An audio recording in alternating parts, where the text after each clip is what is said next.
मुंबई समाचार के सभी पाठकों, पत्रकार और कर्मचारियों को इस ऐतिहासिक समाचार पत्र की 200वीं वर्षगांठ पर हार्दिक शुभकामनाएं।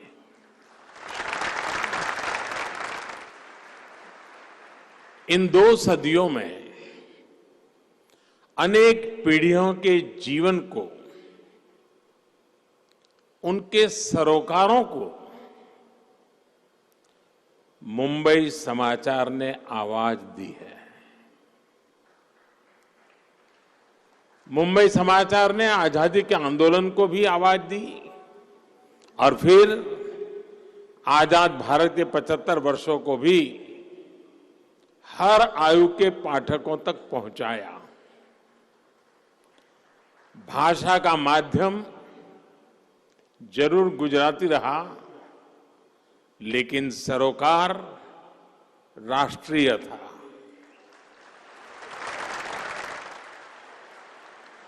विदेशियों के प्रभाव में जब ये शहर बॉम्बे हुआ, बंबई हुआ, तब भी इस अखबार ने अपना लोकल कनेक्ट नहीं छोड़ा, अपनी जड़ों से जुड़ाव नहीं तोड़ा।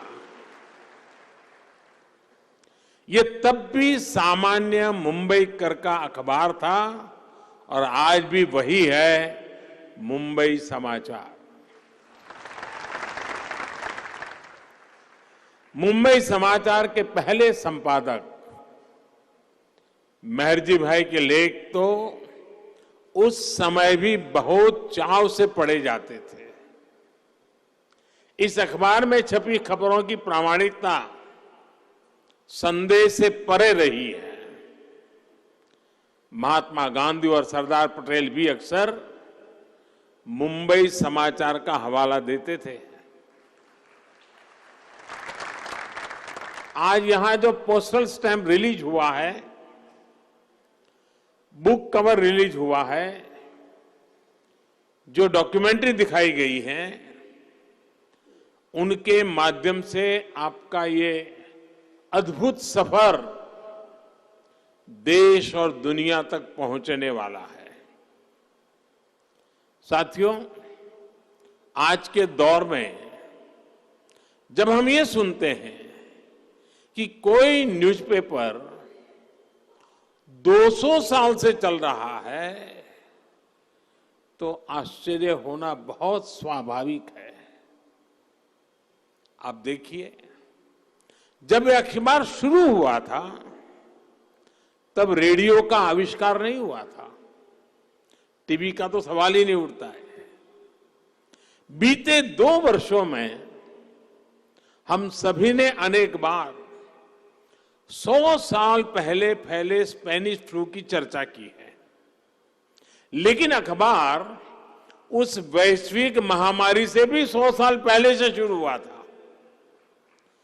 तेजी से बदलते दौर में जब ऐसे तथ्य सामने आते हैं, तब हमें आज मुंबई समाचार के 200 वर्ष होने का महत्व और ज्यादा समझ में आता है। और ये भी बहुत सुखद है कि मुंबई समाचार के 200 वर्ष और भारत की आजादी के 75 वर्ष का संयोग इस वर्ष ही बना है। इसलिए आज के इस अवसर पर हम सिर्फ भारत की पत्रकारिता के उच्च मानदंडों, राष्ट्रभक्ति के सरोकार से जुड़ी पत्रकारिता का ही उत्सव नहीं मना रहे, बल्कि ये आयोजन आजादी के अमृत महोत्सव की भी शोभा बढ़ा रहा है। जिन संस्कारों, जिन संकल्पों को लेकर आप चले हैं, मुझे विश्वास है कि राष्ट्र को जागरूक करने का आपका ये महायज्ञ अबाध ऐसे ही जारी रहेगा। साथियों, मुंबई समाचार सिर्फ एक समाचार का माध्यम पर नहीं है, बल्कि एक धरोहर है। मुंबई समाचार भारत का दर्शन है, भारत की अभिव्यक्ति है। भारत कैसे हर झंझावात के बावजूद अटल रहा, उसकी झलक हमें मुंबई समाचार में भी मिलती है। समय, काल, परिस्थिति के हर बदलाव के साथ भारत ने खुद को बदला है, लेकिन अपने मूल सिद्धांतों को और मजबूत किया है। मुंबई समाचार ने भी हर नए बदलाव को धारण किया। सप्ताह में एक बार से सप्ताह में 2 बार, फिर दैनिक और अब डिजिटल, हर दौर की नई चुनौतियों को इस समाचार पत्र ने बखूबी अपनाया है। अपनी जड़ों से जुड़े हुए, अपने मूल पर गर्व करते हुए कैसे बदलाव को अंगीकार किया जा सकता है, मुंबई समाचार इसका भी प्रमाण है। साथियों, मुंबई समाचार जब शुरू हुआ था तब गुलामी का अंधेरा घना हो रहा था।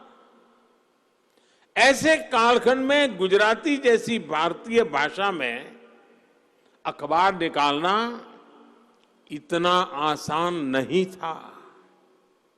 मुंबई समाचार ने उस दौर में भाषाई पत्रकारिता को विस्तार दिया। इसकी सफलता ने को माध्यम बनाया। लोकमान्य तिलक जी ने केसरी और मराठा साप्ताहिक पत्रों से आजादी के आंदोलन को धार दी। सुब्रमण्यम भारती की कविताओं, उनके लेखों ने विदेशी सत्ता पर प्रहार किए। साथियों, गुजराती पत्रकारिता भी आजादी की लड़ाई का बहुत प्रभावी माध्यम बन गई थी।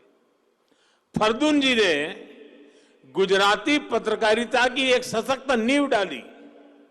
गांधी जी ने दक्षिण अफ्रीका से अपना पहला अखबार इंडियन ओपिनियन शुरू किया था, जिसके संपादक जूनागढ़ के मनसुख लाल नागर थे। इसके बाद पूज्य बापू ने पहली बार एडिटर के रूप में गुजराती अखबार नवजीवन की कमान संभाली, जिसे इंदुलाल यादव जी ने उनको सौंपा था। एक समय में एडी गोरवाला का ओपिनियन दिल्ली में सत्ता के गलियारों में काफी लोकप्रिय था। इमरजेंसी के दौरान सेंसरशिप के चलते प्रतिबंध लगा तो उसके साइक्लोस्टाइल प्रकाशित होने लग गए थे। आजादी की लड़ाई हो या फिर लोकतंत्र की पुनर्स्थापना, पत्रकारिता की एक बहुत अहम भूमिका रही है। इसमें भी गुजराती पत्रकारिता की भूमिका उच्च कोटि की रही है।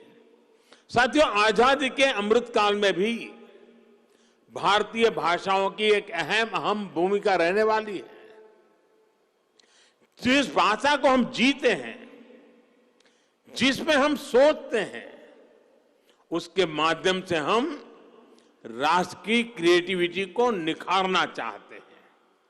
इसी सोच के साथ नई राष्ट्रीय शिक्षा नीति में मेडिकल पढ़ाई हो, साइंस और टेक्नोलॉजी की पढ़ाई हो, वो स्थानीय भाषा में कराने का विकल्प दिया गया है।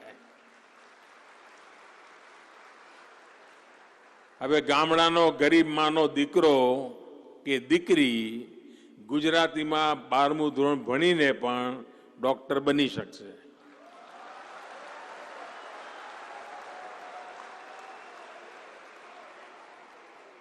इसी सोच के साथ भारतीय भाषाओं में दुनिया के बेस्ट कंटेंट के निर्माण पर बल दिया जा रहा है। साथियों, आज एक और पक्ष के बारे में आपसे जरूर बात करना चाहता हूं। आप भी जानते हैं कि इस अखबार को शुरू किया फरदून जी मुर्जबान ने, और जब इस पर संकट आया तो इसको संभाला कामा परिवार ने। इस परिवार ने इस समाचार पत्र को नई ऊंचाई दी। जिस लक्ष्य के साथ इसको शुरू किया गया था उसको मजबूती दी। साथियों, भारत का हजारों वर्षों का इतिहास हमें बहुत कुछ सिखाता है। यहां जो भी आया, छोटा हो या बड़ा, कमजोर हो या बलवान, सभी को मां भारती ने अपनी गोद में फलने फूलने का भरपूर अवसर दिया। और पारसी समुदाय से बेहतर इसका उदाहरण कोई हो नहीं सकता है। जो कभी भारत आए थे वो आज अपने देश को हर क्षेत्र में सशक्त कर रहे हैं। आजादी के आंदोलन से लेकर भारत के नवनिर्माण तक पारसी बहन भाइयों का योगदान बहुत बड़ा है। संख्या से हिसाब से समुदाय देश के सबसे छोटे समुदायों में से हैं। एक तरह से माइक्रो माइनॉरिटी है, लेकिन सामर्थ्य और सेवा के हिसाब से बहुत बड़ा है। भारतीय उद्योग, राजनीति, समाज सेवा, न्यायतंत्र, खेल, पत्रकारिता, इवन सेना, फौज में, हर क्षेत्र में पारसी समुदाय की छाप दिखती है। અને હું ગુજરાતમાં તો જરૂર કહેતો હોઉં છું કે અમને ગુજરાતના લોકોને કોઈ હસતા શીખવાડ્યું હોય તે પારસીએ શીખવાડ્યું। કારણ પારસી થિયેટર એટલે તમે પેટ પકડીને હસતા રહો। તમારો કોઈનો પારસી પરિવાર જોડે સંબંધ આવ્યો હોય તો તમને કાયમ એ લોકો ખુશમિજાજ જ દેખાય। એમના પરિવારમાં જાઓ તો તમે હસે વિના રહી ન શકો। ગમે તેવી કઠિનમાં કઠિન વાત હળવાશથી કરવી એનું નામ પારસી।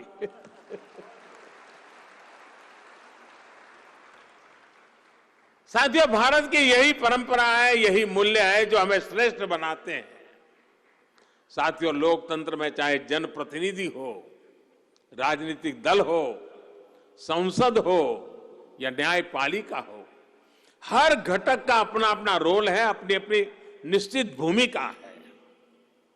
इस भूमिका का सतत निर्वाह बहुत आवश्यक है। આપણે ત્યાં ગુજરાતીમાં એક કહેવત છે, જેનું કામ તેનું થાય, બીજા કરે તો ગોતા ખાય। पारसी परिवार में सापड़वा भले, यानी जिसका जो काम है उसी को करना चाहिए। राजनीति हो, मीडिया हो या फिर कोई दूसरा क्षेत्र, सभी के लिए ये कहावत प्रासंगिक है।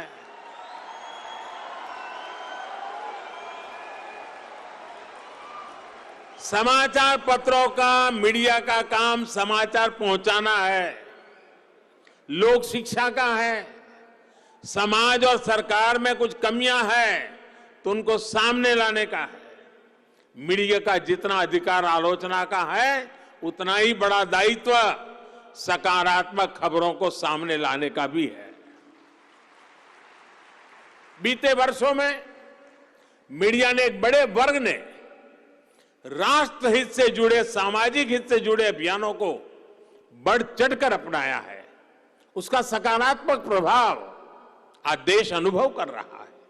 स्वच्छ भारत अभियान से अगर देश के गांव और गरीब का जीवन, उसका स्वास्थ्य बेहतर हो रहा है, तो इसमें कुछ मीडिया के लोगों ने भी बहुत बड़ी भूमिका निभाई है, प्रशंसनीय भूमिका निभाई है। आज भारत अगर डिजिटल पेमेंट्स के मामले में दुनिया में अग्रणी है, तो लोक शिक्षा का जो अभियान मीडिया ने चलाया, उससे देश की मदद हुई है। आपको खुशी होगी, डिजिटल लेन देन दुनिया का 40% कारोबार अकेला हिंदुस्तान करता है।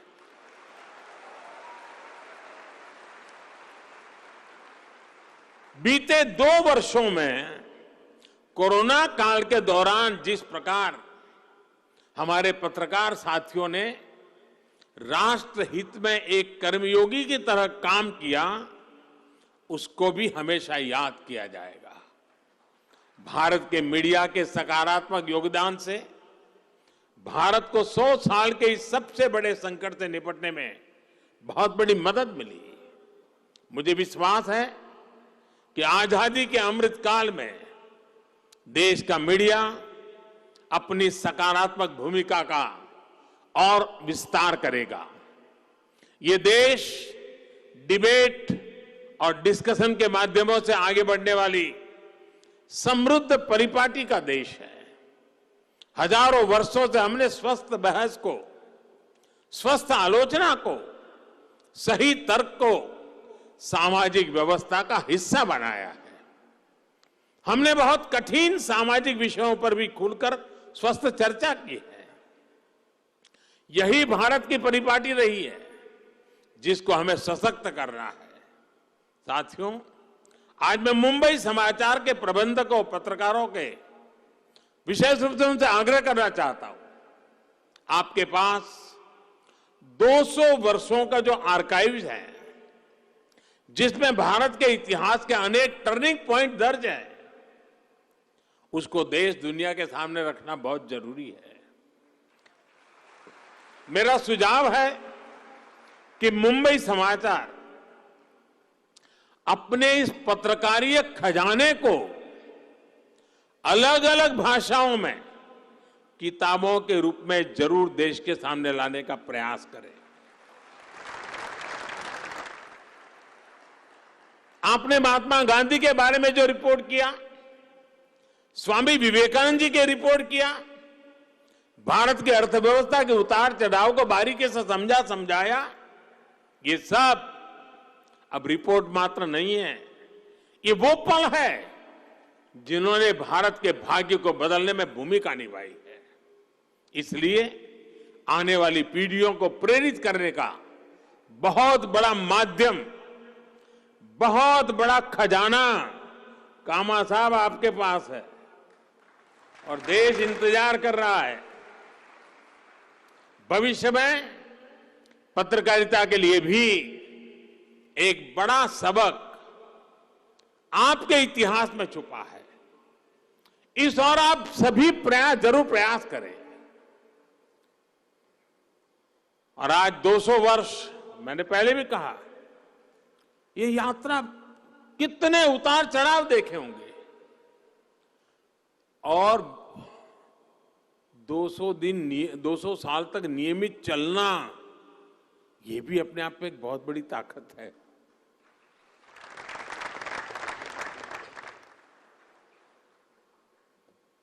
इस महत्वपूर्ण अवसर पर आपने मुझे निमंत्रण दिया, आप सबके बीच आने का मौका मिला।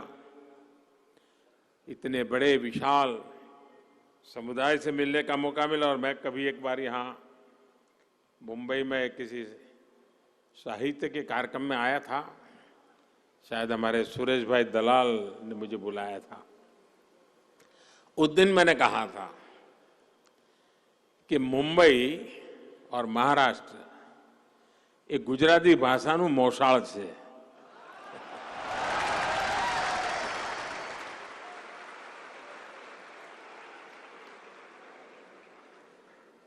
एक बार फिर आप सभी को मुंबई समाचार के 200 वर्ष होने की बहुत बहुत शुभकामनाएं देता हूं।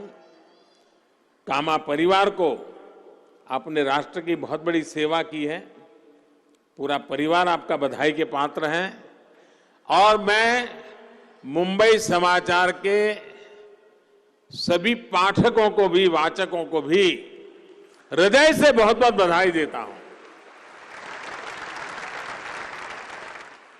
कामा साहब ने जो कहा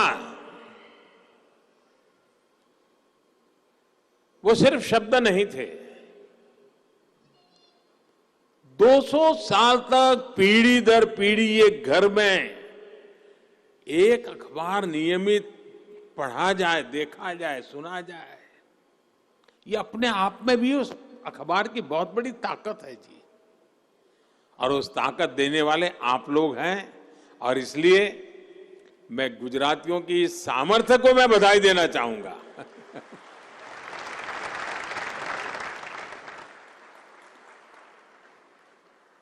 मैं नाम नहीं देना चाहता हूं। आज भी एक देश ऐसा है जहां एक शहर में, मैं विदेश की बात कर रहा हूं, सबसे ज्यादा सर्कुलेशन वाला अखबार गुजराती है।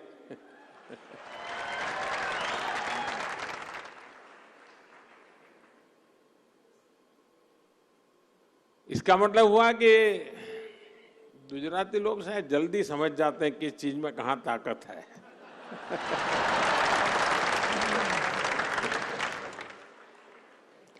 चलिए, हंसी खुशी की शाम के साथ बहुत बहुत धन्यवाद।